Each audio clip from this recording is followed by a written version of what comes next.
everyone, and welcome to the show. So as I mentioned earlier, we've got someone on the show today that I'm real psyched to have here. So Jon not only has a really cool path as a professional, but also very much like me, came up in the punk scene and has been able to draw on some of that experience to create his own footprint in the business world. So with that, I think what we're going to talk about today and the things we're going to cover not only have really great value for people who are in the business world, but for people who are coming up in the punk scene and kind of thinking, well, where do I want to go? There's a lot of great nuggets here. So with that, Jon, welcome to the show. Thanks, Aram. Thanks for having me. Happy to be here. Okay, awesome. So first question that I want to start off with is, tell us how putting an ad out in the paper landed you a job at Adidas. Man, it's a fun one, honestly. Like I played in a band in New Jersey and responded to an ad back in, it was 1990.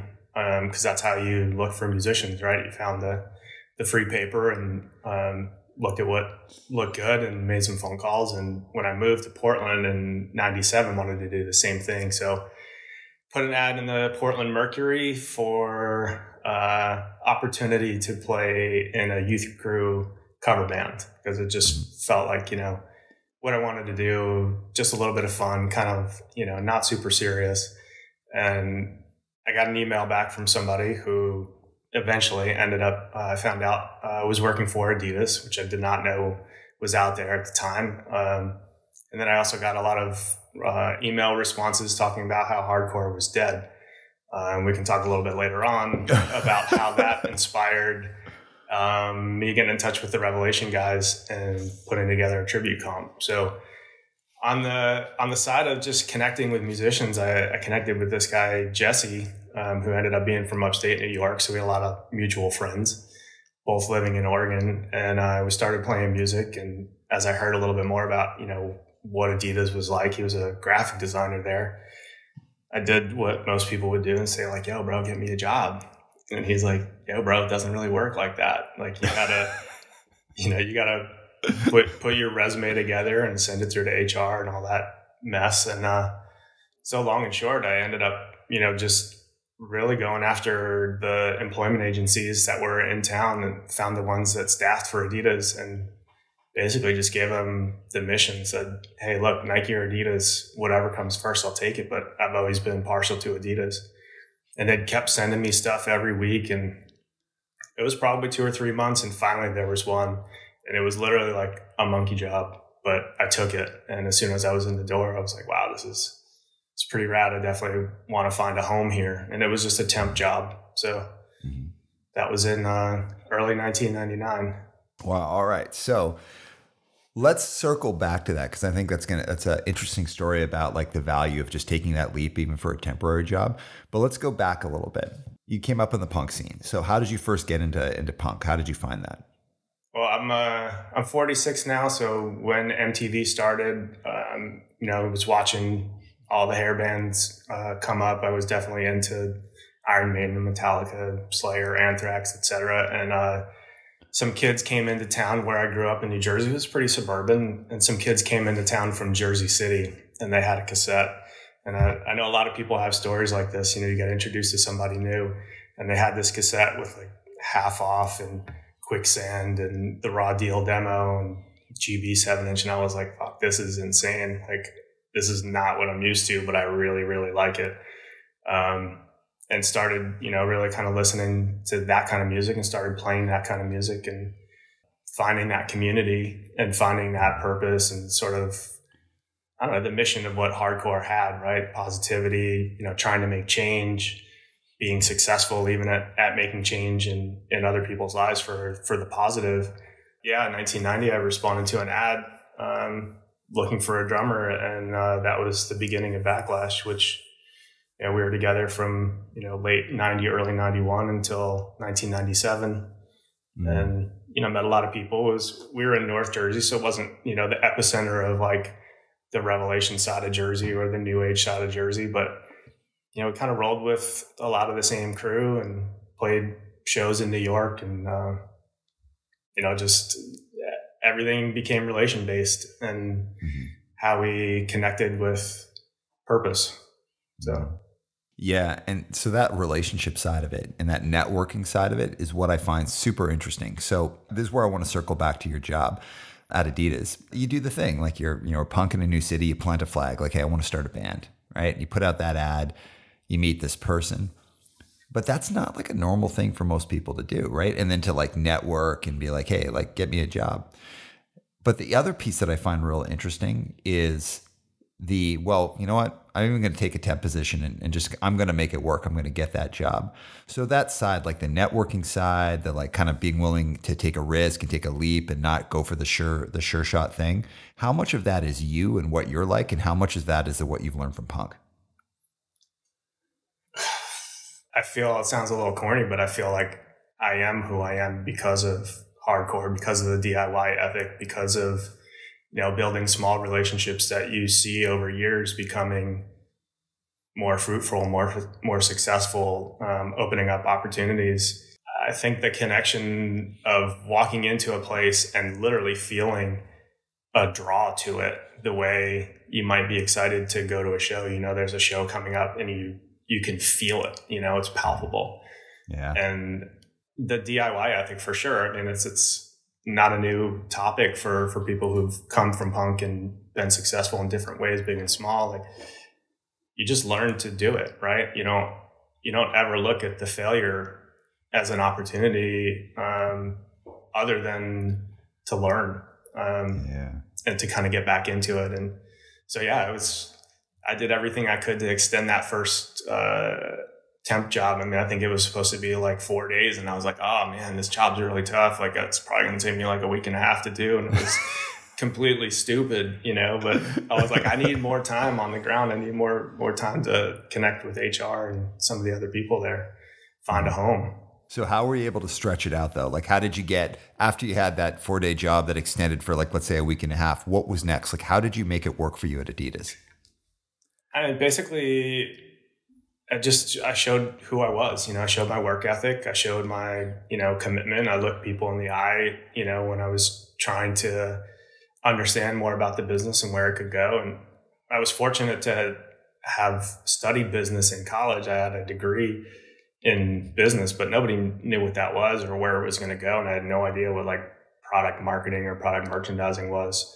But, fast forward to a few months later, and I had a job as a product developer, which was fun. It was in graphic t-shirts. So my job was to work with the designer and the product marketing guy. And, I filled in the gaps from where design stopped and where the relationship with the factories and the print houses, all came together. But that triad of product merchandising or product marketing, design and development, is something very similar, I think, to music, where you're a drummer, you have a role, there's a vocalist, that person has a role, there's obviously the other people in a band, and you collaborate together to make one thing.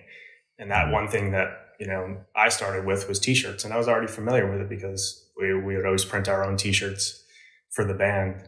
So it kind of came together like that, and then just continued trying to better myself, understand the business, and moved into a product marketing role, ended up taking over the category, and all with that mindset, I think, of just, I'm going to do my best. I'm going to be who I am, and see what happens. That's an interesting way of looking at it. Like, okay, so I'm a drummer, I do something. There's a singer, they do something.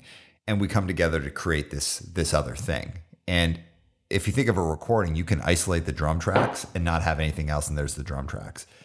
And you can isolate the vocal tracks, which is awful to hear, but you can just isolate the vocal tracks. But it is really that coming together to create this new thing. And you actually need all these pieces. So if we think about, coming up in the punk scene and all of that, there are clearly things that have helped you do that. But is there anything that you learned in the punk and hardcore scene that has hindered you in the business world that you had to kind of unlearn or figure out how to work around? I mean, certainly within a corporate structure, there's only so much DIY you can really do. You still have to respect your elders. You still have to follow, the protocols. But I think they also appreciate, and certainly brands that have character and charisma and history, they appreciate the new point of view, right? So I don't know if I have anything that was hindered necessarily, other than the fact that, I like music that nobody else likes. most of the time. So if I'm playing music at my desk, it may not be favorable to my counterparts, you know. Totally. If we go to New York, nobody wants to go to a show with me, but you know, I do have some funny stories about being in other places in the world and seeing bands and going with people from the industry that I would have never expected. So yeah, I don't think anything hindered me. It's all been positive. Okay. So, you know, if you and I were to say to, like, let's say someone who's coming up in the scene now, like someone who's like 2 or 3 years into punk or hardcore, the idea of like approaching your corporate job, and, you know, Adidas is a cool company to work with, especially like your career, you've worked in cool places, but even let's just say someone who works in a company that's like, I don't know, like doesn't have the same appeal on the outward side of it. Like you're not working in a cool brand or something, but that idea of like, hey, like approaching someone with passion.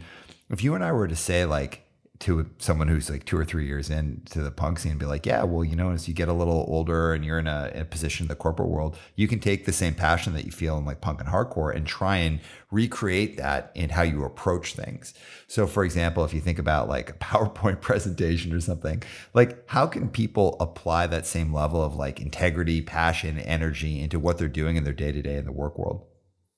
It's a great question. I mean, I think if we break down what hardcore is and just music as a product, and back when there was more physical product, like studying the records that you have when you're thinking about your actual presentation, like what labels or what releases inspired you creatively? Like how are they composed? Is it, you know, a small photo on a 12-inch that's just creatively done in a way that was different? And there's certain set standards of, you know, presentations that sometimes you need to adhere to, but, you know, finding creative ways through, you know, your record archives of thinking about different typography or different ways of saying things. And certainly from my experience, being someone who's on stage, trying to sell / share and tell the stories of the seasonal collections, is thinking about those people who were the vocalists who had the mic on stage. You know, I definitely love that band Bane for everything they were, and will still always forever be. But Bedard is an incredible speaker. I liked listening to him talk and share and motivate and inspire as much as I liked, you know, going off to them as a band. Toby Morse, same thing. Tim from Rise Against, like these guys who have had the opportunity to think about what they want to say before they go on stage. And maybe some of it is ad-lib, which is even more admirable than thinking about that and definitely applying that. You know, if I'm in front of an audience of 200 or 300 people, some of which really don't know what's coming next, how do I introduce the story in a way that's captivating? How do I talk about, you know, even a t-shirt collection with meaning and history to get them excited about selling the collection? Or if it's to a buyer, you know, how do I capture their attention about what this seasonal collection is and what it's going to mean for them, and how it all makes sense? Even, you know, the dramatic pauses, where you look in the audience, you look in the front, you look in the back, and hearing interviews, you know, about stuff like that. One of the things that I always find I'm cautious about with punk and hardcore is that, like, you know, it's like in the outside world, it's like this, but in the inside world, in our little world, it's like that. And like that kind of thinking, I was always like, well, listen, it's just a world. Like, you know, this little punk thing that we're doing, it's part of the bigger world anyways. And that differentiation, it's good to know where your community is and kind of like where your people are. But also it's like, yo, like this is like, we're a part of this thing, but we're also a part of this bigger thing. And that's just reality. And I always worry a little bit about that separation, because like hiding in punk and hardcore, like making that the best years of your life, or like the best experience I could have, it seems to be like really limiting.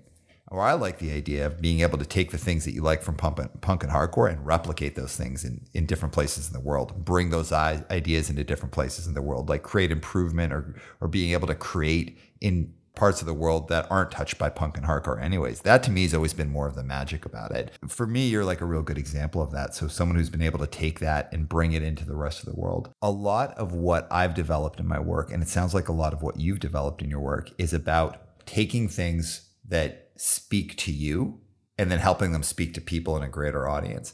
Is there any danger of that? So like, as we're like getting into the corporate world and we're doing this, is there any danger of kind of like washing out the culture that we've come from at all? I personally don't think so, because I think if you go back to the humility of what it is to put your soul on wax, right? Write things that mean something to you as a lyricist, or play with the passion that you have, whether it's just the need for release. As me as a drummer, like that's working out and playing drums are two ways that I can release frustration, but also share excitement. You know, I work out when I'm happy. I work out when things are tough. I play drums on both sides. And I think in our world, in a corporate environment, if you do things with respect, if you have the humility to know kind of where you came from, but also where you are, and be excited about that, and bring people along for that ride. When you start getting into leadership positions where you're expected to not just be a manager, but be a coach, share truths, share transparencies of like what's going on in the world, what's going on with your world. And that's always been, I think, something I've tried to do differently than maybe some of the leaders that I worked for at the time, was to just bring them in to my world a little bit. I took actually 4 or 5 of my crew to a Slayer show in Portland, and I made it not optional. I took them out to dinner beforehand, and I was like, look, I don't care if you stay for 2 songs. Like, this shit is something you're going to tell your grandkids about. And none of them would ever have made it and would have never gone. And they literally did leave after 2 songs. But that experience the next day, like, they were all stoked that they went, because they're like, wow, that's your world. Like, I saw your smile, you know, and that infectious side of passion, or that infectious side of stoke, it helps people connect. I've found that my teams have historically worked harder when they know who they're working with, and they know a little bit more than surface. Yeah. It's that vulnerability that I think people from punk and hardcore come from. For sure. Okay, so tell us more about your time in Adidas. Like, how many years were you there? And, you know, kind of like, what were the moments that really stood out to you as being impactful? I was there just shy of 20 years. And I think what I'm most proud of was the fact that I made it almost 20 years, because when I started, it was a relatively small company in the US. I mean, it was $1 billion, but it was small. It was family. And you knew a lot of people, and it grew quite a bit. One moment that I definitely attribute to passion and commitment was went through a restructure, and all the director level positions in our office were going to get moved back to Germany. And I was heading up graphic t-shirts at the time. And long and short, you know, I was on the list of people to have their job eliminated. So I had a meeting with HR, the head of HR and the head of, you know, the division in Germany. And they're slowly talking me through and pass over, you know, the paperwork. And I just looked at them. I'm like, I'm not fucking done. Like, I'm not done here. And they were kind of like, what? And they were like, okay, listen, can you come back at 5 o'clock and just go back to your desk, put your head down, and just don't say anything to anybody, because more of your colleagues are, you know, going to have this similar conversation. And I went back at 5 o'clock, and they were like, we've never in our careers met anybody who has gone through this sort of process, as difficult as it is, and shown a commitment to something for the brand. And so we ended up working out, you know, an opportunity for me to stay on and transition my knowledge into different teams. And I was given an opportunity to look for something else within the brand that wasn't there yet. And it ended up being a few weeks. And that position, I ended up working for a guy and a group of people that eventually transitioned to starting Adidas Action Sports. So again, like, if I didn't have that sort of, I don't know, that confidence that I feel like I developed through being in music and being, you know, somebody who was out on the front, trying to promote the brand, the band, et cetera. I don't know if I would have been able to say that. And that led me to ultimately being in Adidas skateboarding, which is for sure one of my highlights in my life and career, having grown up skateboarding. And my first demo that I went to was with Mark Gonzalez, Mike Vallely, and Jason Lee. And if you think about, all three of those guys, if you're a fan of skateboarding, Mike is still around. He's a Jersey kid, so I have a connection to him from that. But yeah, Black Flag on one side, you have this, super punk rock ethic. You have, all these stories. You have Mark Gonzalez, who's just godfather of, street skating. And then Jason Lee obviously became superstar actor and still skates and still, very much a part of the culture. And in my time at Adidas skateboarding, Mark Gonzalez is on Adidas. And so I spent time with Mark. So the 12-year-old in me who saw him skating at my first demo, I got to spend time with him. I spent a week in New York City with a bunch of the team riders with Mark, riding elevators with him, going out to lunch with him. And, my head was just spinning. I was like, this is insane. And it was all, to me, I attributed to just that connection to being passionate about something and doing your best every day to be a good person in the workplace, learn as much as you can. And also just put the things that you want to do out in the ether to see what happens. Yeah. And you also refused to get let go. I did refuse to let go. Man, I love that. I actually have never heard, like, when someone's about to get packaged out, I've never heard someone being like, "No, I'm not done. Like, we're going to work this out. I got more to give you guys. Let's figure it out." It's an interesting strategy. So it takes someone being willing to do that. And also it takes people on the other end being able to be like, that's actually cool. I don't know if that would work in today's corporate environment. In some companies it probably would, others it wouldn't, but that's definitely super cool that you did that. And I'm in the book of your life. That's a cool chapter. It's a cool thing that you did that. I definitely don't know if it would ever work again. It was my time to say something and be honest. And there's that transparency, I was like, oh, I got nothing to lose. So might as well say it. And I literally said, I'm not fucking done. And that was another thing that they were like, whoa, this guy's literally getting his walking papers and decides to drop an F-bomb on us. But it kind of connected back to like, maybe there's something more, not just that they can selfishly grasp, but that contagious side of energy and excitement. It's all necessary. Yeah. And like, okay, that pushing back in that moment, it's not just like, oh, I'd like to keep my job. It's like, I'm not fucking done. Right. And it's creating that energy and having that vision.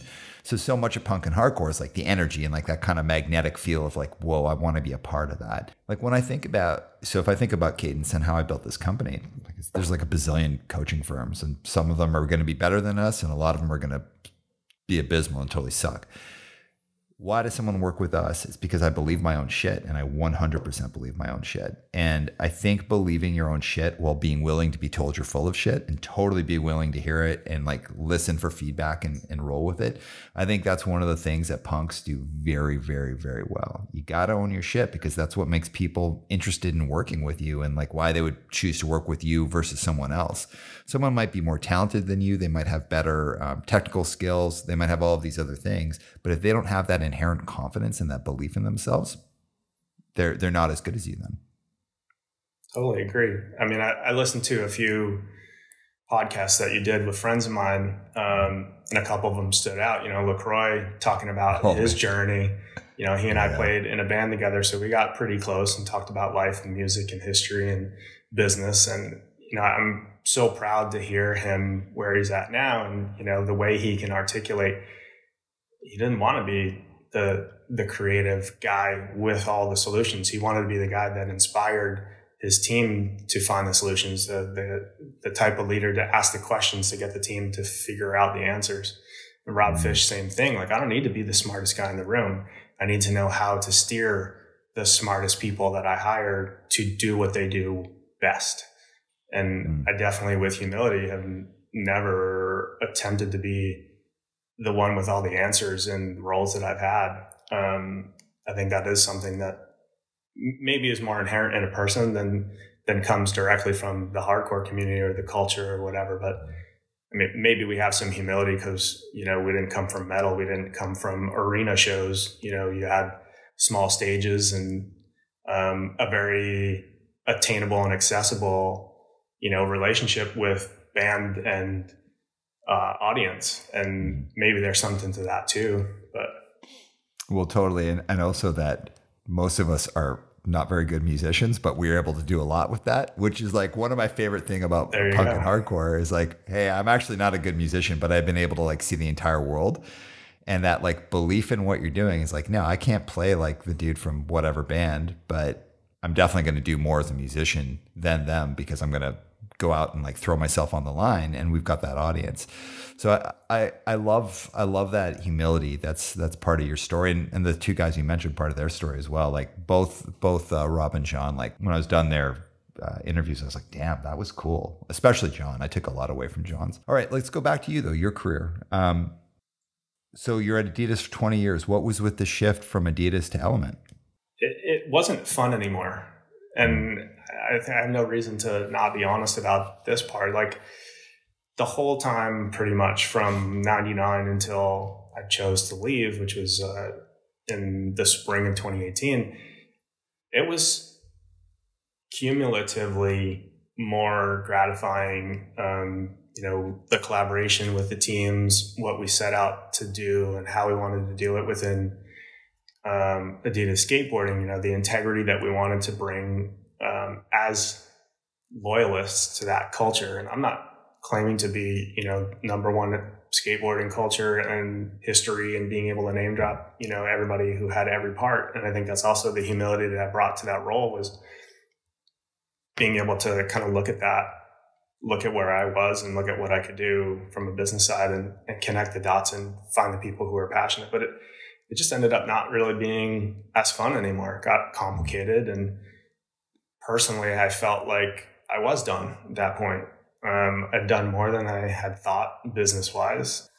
Done fun projects like we did with Revelation, and we did a collab shoe before, that was as popular to do within hardcore labels. And I was just ready for the next. And sunny Southern California is a trip for me to think about, growing up as a kid with New York City as my backdrop, to eventually end up here. But, over the years, again, I think like paying attention to the community and paying attention to the friendships. When I was going through a hard time with the divorce, I realized that my friends in Orange County who came from hardcore were actually a really strong emotional support for me and backbone for me and cared about me. And I was like, wow, that would be insane to live in Southern California. And it's a funny story actually with Element too, because I met up with a buddy of mine when I was down here and just wanted to get his recruiter's information. So we went out for coffee, and he worked at Element, and he was like, hey, how's your timing? I'm like, I got time. He's like, good, because the GM from Element is on his way. He's going to be here in 15 minutes. And I was like, oh man, you totally punked me. Like I knew more people, who didn't necessarily think that was a good career move for me, go from big Adidas, it was on the rise and all this great stuff, to working for Element, which is this heritage brand in skateboarding. But, I'd had a troubled few years. And again, I think like if I were to step back, and I was always respectful of Element, what I liked about it was that it was a brand with purpose. It was a brand with a soul and a connectivity to positivity. Part of what we embraced was social and environmental responsibility, which I could get down with. A positive force in skateboarding, which, no disrespect to anybody else who doesn't carry that mantra from a skateboarding brand perspective, but I could get down with that. Obviously, an incredible history, and what I felt like was also an incredible future. And they made me an offer, and I said yes. Right on. So you got surprise interviewed. I got surprise interviewed for sure. Good for you, man. So how did you show up in that moment? And I think this is like really important. Like, and this goes a bit to your story. Like, hey, you put out this ad when you went to Portland, met a person, asked for a job. I'm going to get this job. You shot for it. You were going to get let go. You shot your shot. You're like, no, I'm not fucking done. Now you're in this other situation where someone's like, oh yeah, by the way, the GM's coming right now. You're put in the spot. A lot of people don't take the shot. And if they back off, they freak out. Maybe they give up. Maybe they get too nervous. How do you do that? Or how have you done that? Because it seems like throughout your career and in your life, you've been more than willing to like shoot your shot at that time. And it sounds like you've been pretty successful doing it. Honestly, I flipped the interview around probably unintentionally. And I kind of put it into his court. Like, why do I want to work for Element? And I asked Johnny that same question. Like, why should I work for Element? Why do you guys want me? And not what's in it for me selfishly, but, you know, I'm already good. Like, I'm in a great place. Yeah, I want to move to Southern California. They don't need to know that. But what is it about this brand? Tell me. Sell me on the job as opposed to me trying to interview and tell, you know, the hiring manager all the great things that I've done or who I am or how I lead. Like, can this be mutually awesome? And I already had, you know, not to play too much of like hold my cards too close to my chest, but I already knew, you know, about some of the challenging things and also knew enough about my travels in Europe. Like, Element was incredibly well positioned in Europe, and I saw it as an opportunity too in the US. So kind of took that step back and said, I don't need this job. And I think that's also a really interesting place to be when you don't need something, you know? You go to the car dealership and they're trying to sell you all the extra shit. And you're like, actually, you know what? I don't need a car today. And they come down in price, or they give you the free oil changes for life, you know, whatever it might be. So I didn't need it. I didn't need Element. I would have found another way, but it all started clicking. It all started making sense. And I go very much by feel. I can almost tell, like, if I have an anxiety about something, it's probably not right. Yeah. If I have butterflies in my stomach, that gets into like, oh, I'm going to see Shelter tonight. I'm stoked. Like, I don't care if it's going to take us 2 hours to get to City Gardens. Like, I can feel it. And I started feeling good about this conversation that we had then. And then, you know, we had a couple other conversations, and it felt right, and it was right. And it's been an awesome ride. Yeah. All right. So tell us about your time at Element. Time at Element. So I was brought on to be the global vice president for merchandising, design, and development. So essentially heading up the entire product engine, we call it. And one of the things that I was able to do at Adidas was be in a non-endemic city in Portland and still try and figure out the nuances of the global skate business and listen, learn, trust my counterparts, and unite. And that was a challenge for Element at the time. There's a couple different creative offices set up, and my track record, I thought, was a good one. And so coming into Element, the first thing I really wanted to do was try and bring everybody together and give everybody the opportunity and that collaborative moment to say, you know, where are you as an individual? Where is the brand? How do you see it? The people on my team and also, you know, my peers from the other brands that we sit next to and the sales force as well. Like, what's not working? How can we fix this? How can we make it better? And how do we elevate some of the stories that have been part of the history but aren't part of the present, that need to be part of the future? And I've been surrounded by, you know, incredible people, incredibly talented people who also have humility about not being the best at what they do, but they're passionate about the brand and the purpose and the potential. Mm-hmm. So, yeah, it's been fun. We've done some pretty amazing things that I, again, as a kid, I don't think I would have ever imagined doing.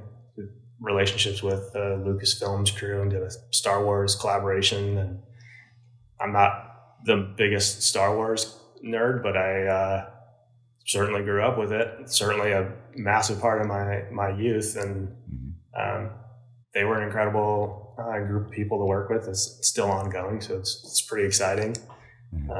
Doing stuff with Bad Brands is kind of, I was telling you in the pre-show, like that was fun for me.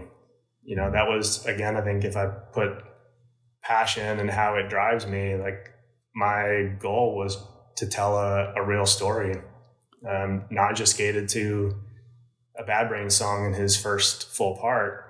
And when the Element Peace video was coming out, that was only a couple months after I started, there was another guy on the team named Nassim who skated the Bad Brains. And I'm like, this is perfect. Like, we've got two guys who skate to Bad Brains songs. We have this color palette that can tie itself into, you know, Bad Brains Rasta inspired color palette. And we have this positive message. So what can go wrong, you know? And it was so fun to do. And then bringing in BJ Pappas too. So another prop I brought. One of the things I'm super stoked on, having grown up in hardcore, she's got some of the most iconic photography ever, you know. Yeah. Sick of It All 7-inch and so on. So connecting dots.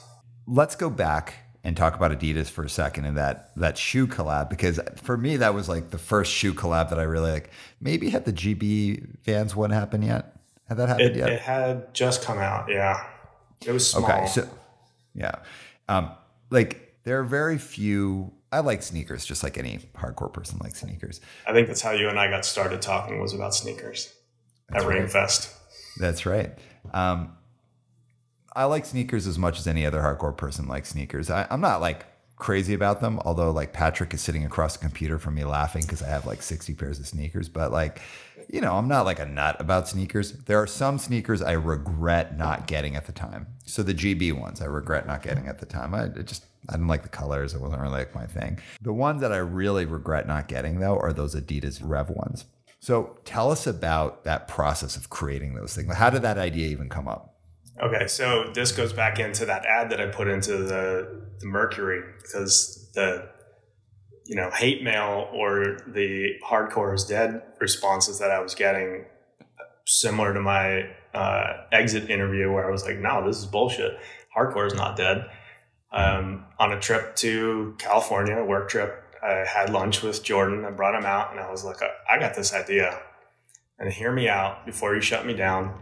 Let's use my network of bands that I know that are current, that are connected to, you know, this next generation of kids who go to shows and buy records. And let's pay tribute to the back catalog, not an isolated band within the catalog, but let's actually pay tribute to Revelation Records. And if anybody knows Jordan, he is one of the most humblest people on the planet that I know, who has plenty of room to actually not be humble and be, you know, very prideful, which I know he is as well. But I just kept waiting for him to shut it down. Like, no, you know, no one cares. And in a nutshell, he was like, hey, look, if you put it together, I'll put it out. And it was a 3-year journey. I had no budget, but I had a lot of people who I knew who were in bands. When I approached them, I was like, hey, you want to do a cover song from, you know, the back catalog of Revelation, and we're going to put it out. Rev's going to put it out. And bands that always wanted to be on Revelation got a chance to record a song and have it come out on Revelation, including Backlash, which was the only thing I asked for. It was like, I'm putting Backlash on it. You can't say no. And that was actually a year we recorded and played CBs for the first time. It was in 2006. So the shoe conversation came up because Jordan was like, hey, well, you work at Adidas. Can we do a shoe? And I mean, my apprehension was as thick as it could have been. I was like, I don't think so, man, but let me find out. And long and short, there were a couple people in the building who cared. You know, we built a little PowerPoint presentation showing how hardcore culture connects with sneaker culture. And here's a picture of Matt Bold on the cover of Speak Out wearing the Campus. Here's Sick of It All on the 7-inch cover wearing, you know, Rivalries or Forums or whatever. And, you know, we just built up this, I guess, you know, credibility, authenticity story if it was ever needed. But we really just kind of snuck it through. So we made 150 pairs for the 150th release of Revelation, which was the same as the comp. It was all vegan materials. We had a designer from the UK who was working at Adidas at the time, big hardcore fan when he was growing up in England. And we made it happen. and it only went to guys and girls who were on the compilation, and then some extended Rev family, you know, like Porcel and Capo and Walter and those guys. So yeah, I mean, that was one of the funnest times I've had, you know, working on a collaborative project. That's such a sick story, man. And I remember those things getting rolled out, and I was like, you know, I'm a hardcore kid. So a record comes out and 100 copies of something are made. You're like, oh, I'm getting a copy. Or like, you know, it's like the Floor Punch 7-inch gold. I'm going to get that somehow, right? And the sneakers came out, and I don't know. At the time, I was like, man, you know, I mean, I thought it was super cool, but I wasn't like, oh, I must have those. And now, like, I'm almost 47. I'm like, how do I not have a pair of these? And it actually has entered into my head in the past like year, my mission to get an intact, unworn, unused pair of those. However, that's for like a totally different conversation. I love that story. And I never actually heard the story and how that came together. I love the idea of having a corporate boardroom PowerPoint with Matt Bold in there. Like that's like blows my mind. But then we go to Element, and we're in Element. You've got all these great connections. You do this rollout of Bad Brain skateboards. You've got some cool shirts, all of that. Here's what I'm real interested in. And I don't have an opinion on this one way or the other. I've been thinking about it a bit. So we see a lot of these bands that you and I grew up in, and we all grew up on. Some of them have been around forever, like Bad Brains. Some of them have reformed, like Gorilla Biscuits. But they come from this place of like ownership for us. Like, this is our community. This is our space. And now through like partnerships with like Adidas or partnerships with Vans or partnerships with Element, these bands are now like kind of more out in the world. And the more that this is happening with bands, the more that they're doing these collabs, I've thought of like, is this cool or is this uncool? Like, does it do something to our culture, like our punk and hardcore culture, that's like becomes a little bit too commercial or a little bit out of our control, or is every band now shooting to have like a shoe or have like an action figure or whatever it is? And again, I don't have an opinion one way or the other. I work in the business world, you know, but I have been thinking about it. And you, as someone who's been behind some of these collabs, what are your thoughts? There's people like me in other companies who are connecting their dots, who are following their passions, and who are trying to do it with all of the integrity that they grew up on, no pun intended, from the hardcore scene. And so I find it exciting. I think what is always a good opportunity, if you start from good and you start with good intentions and you start with that point of not thinking about the business, but thinking about the story and thinking about the why. Why do we want to talk about the Bad Brains? And it was pre-crisis when we started talking about the Bad Brains, but what the collaboration with Element, what a great time to talk about positive mental attitude at a time when kids who didn't know that phrase, who didn't understand that, who don't understand when people scream that they're not just angry, that they have an intent on the other side of that scream that is positive, that wants to make a change. Commercializing hardcore through sneakers, I mean, I've heard the phrase collabs are dead for the last 15 years. I guess I'd put it, you know, similar to the band who was always on an independent label who decided to sign to a major. Like, do they uphold the message that they started with, or are they still just having fun? You know, it doesn't always have to be about the message, but are they good people? Are they inspiring good things in the world? Are they taking responsibility when they stand in front of a bigger crowd to educate and have a point of view and maybe inspire someone to do something as simple as listen to a band from history that maybe isn't going to get seen or heard otherwise? I get excited too. So when Noah did that Youth of Today stuff and the Youth of Today skateboard, I was like, I need to have that. That's like the coolest thing I've ever seen. And I love it. Like, I want every human being on the planet to know who Youth of Today is. It doesn't mean they have to like it, but like Youth of Today is like, man, like at least for me, they changed my life. Bad Brains. I want every person on the planet to know who Bad Brains is. They don't have to like them. You don't have to want to go to a Bad Brains show, but just that essence of like what people can do when they put their mind to it and like their story and what they've changed. I think these are important things. I want everyone in the world to know who Minor Threat is. And there's some weird side of me that's like, oh, no, I don't want anyone to know that. And if that happens, it's a bad thing. It's kind of like when I was a kid, it's like a band doing a reunion show was automatically a bad thing in my mind. Like they're selling out, they're doing this. But now it's like, oh, I think it's awesome. I can go and see Gorilla Biscuits. They've never played bad ever when I saw them. It was always like one of the greatest nights ever. So like my thinking has changed a lot as I've evolved, gotten older, kind of seen how like business can be done very well and in an ethical way. But there is always this like weird side of me that has a little bit of a regret of almost like lost innocence or just wishing it could be back how it was when I was a kid. Mm-hmm. So as you've done those projects, have you ever felt anything like that?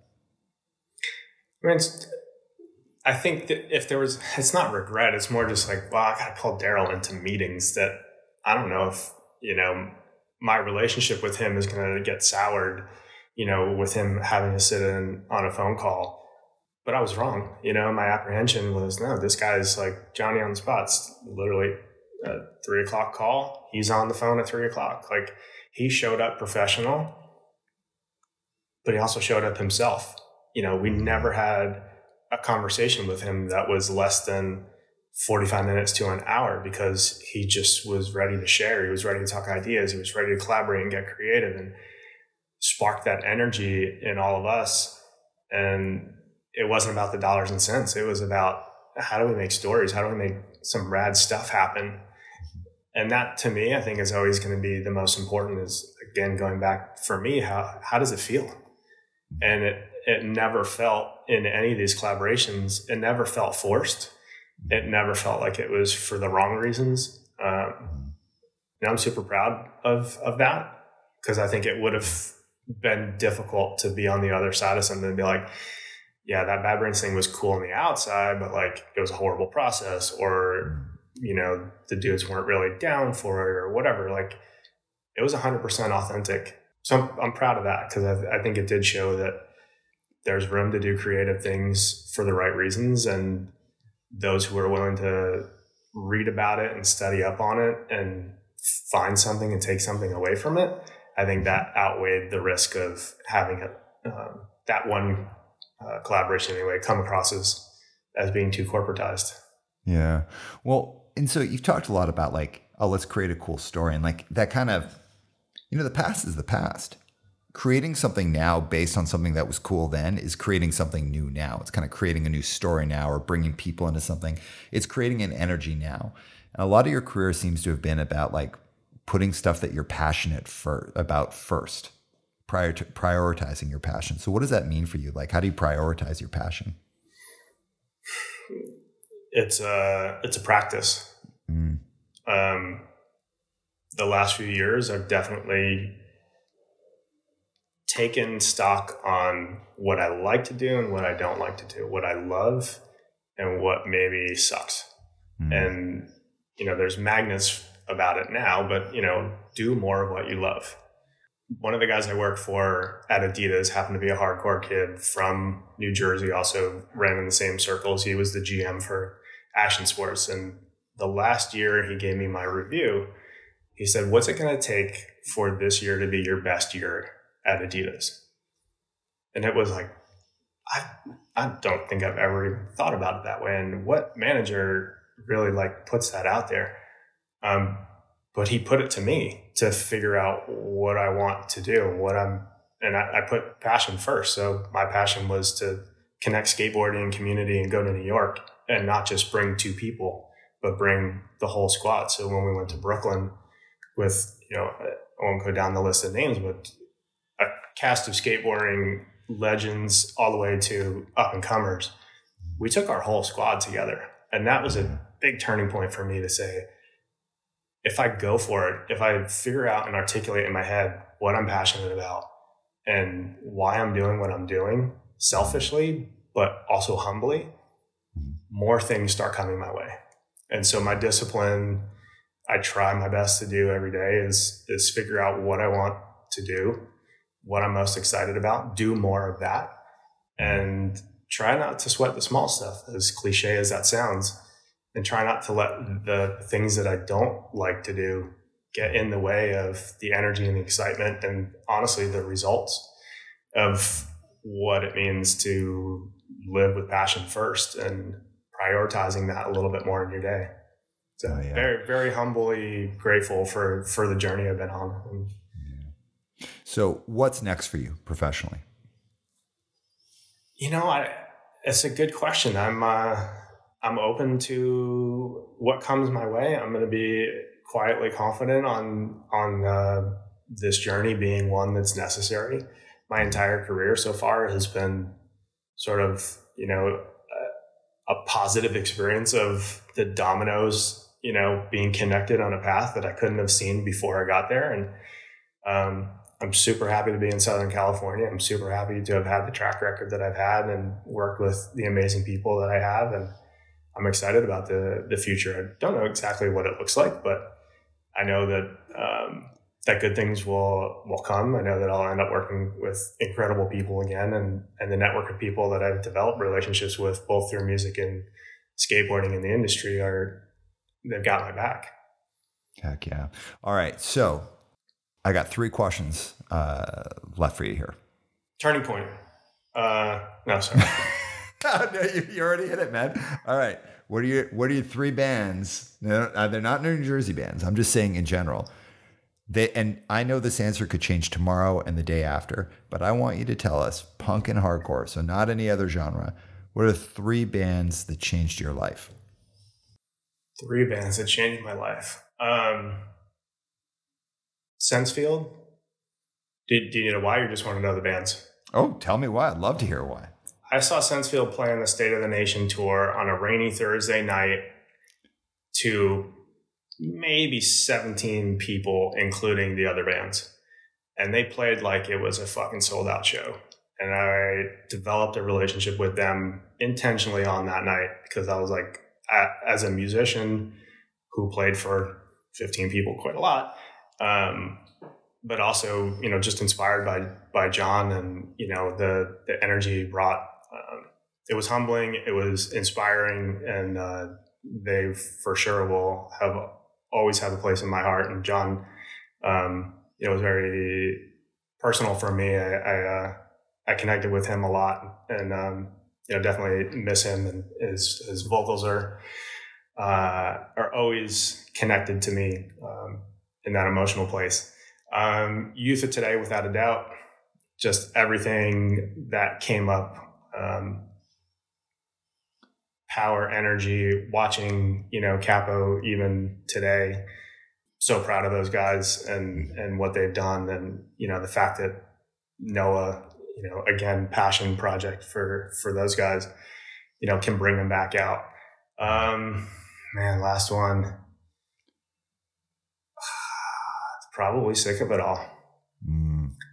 I watched, like many of your listeners, I'm sure, watched that New York Hardcore In Effect video with GBAF and Sick of It All. And there's a part where Pete gets asked if you weren't doing Sick of It All, what would you be doing? He was like, I don't know, I'd probably be, working in some office wearing some stupid fucking suit or something like that.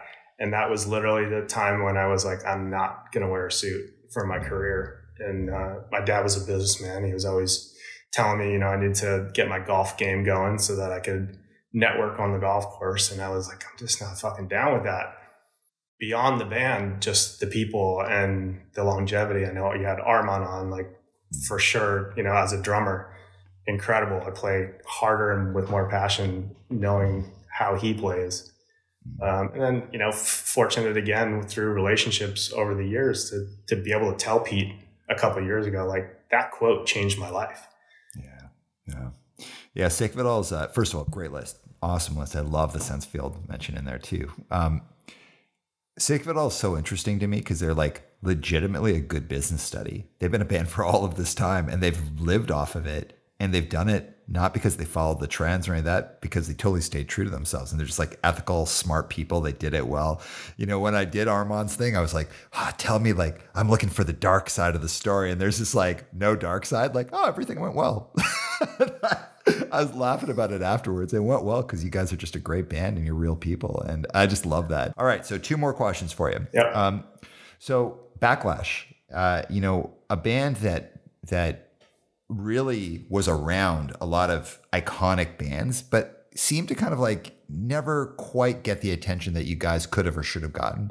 So if you're going to tell our listeners anything about Backlash, or you want to point them to anything that you feel best represents the band, what would that be? I mean, it was a fun time. I think it was a weird place to be. New Jersey was so strong. New York was so strong. We were in a weird pocket of North Jersey where there just wasn't much going on. But we do have a discography that is on Spotify called Through Different Eyes. And it's the 28 songs we recorded and released over the years. Most proud of the fact that we did Wise Up for that Revelation compilation. And then we did it 10 years after we had broken up. So yeah, super proud of what we did. I'm happy for the relationships that will last a lifetime from that experience. Okay, awesome. And then as we're closing off, man, and you already mentioned this earlier, but our podcast draws people from all sorts of walks of life. We have straight up just business people who know nothing about punk and hardcore. We've got people who are CEOs to people who are frontline leaders who are listening. We have people who are artists, people who are skateboarders, people from the punk scene, people from all over the place. But the thing that they come to the podcast for is leadership stuff. And they want to hear about leadership. And it could be leadership of others. It could be leadership of yourself. It could be about creating change. So as we're closing off, what do you want to share about with that audience on that topic about like leadership and creating change? I think so much about leadership is listening. It's listening to yourself and where your line of integrity versus, falsifying what it is you are there to do. Finding out who you are and being the best you can be, and being a better you by listening to your team and listening to those around you and being open for that 360 feedback, even if it sucks. Kind of where I would sum it up.